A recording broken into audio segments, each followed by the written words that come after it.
President Joe Biden has outlined a proposal for a ceasefire in Gaza, aiming to end the recent surge in violence between Israel and Hamas.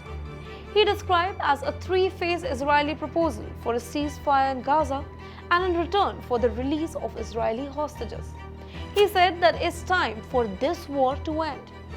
Now, the good news is that it is winning a positive initial reaction from Hamas as well. Now, in the first phase, it involves a 6-week ceasefire.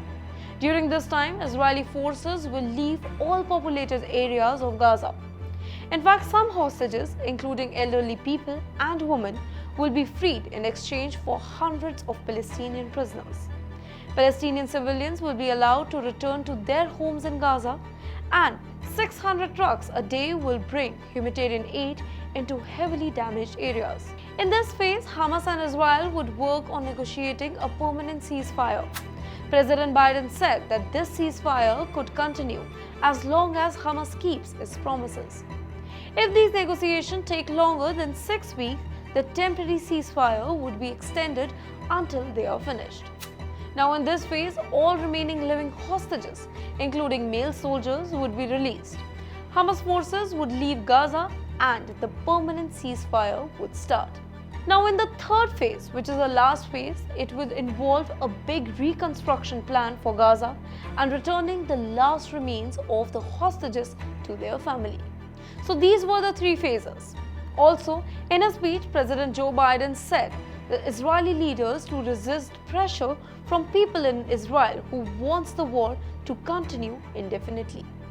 He said that the group includes some members of the Israeli government.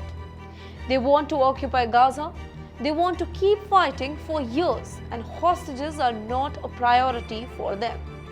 Well, I have urged leadership in Israel to stand behind this deal, despite whatever pressure comes. Hamas, which President Joe Biden said received the proposal for Qatar, released a statement reacting positively. Meanwhile, Hamas said that it was ready to engage positively in a constructive manner with any proposal based on a permanent ceasefire, withdrawal of Israeli forces, the reconstruction of Gaza, and the return of displaced people. With that, it also said that a genuine prisoner swap deal would be appreciated if Israel clearly announced its commitment to such deal. Now, Israeli President Benjamin Netanyahu's office said that he had authorized his negotiation team to present the deal.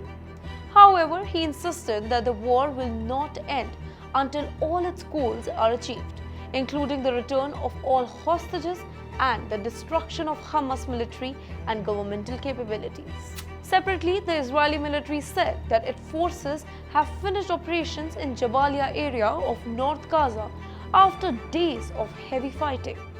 They are now moving forward into Rafah in southern Gaza to target what they say is the last major Hamas stronghold. Well, that's it for today. Follow India.com's international affairs for more such updates.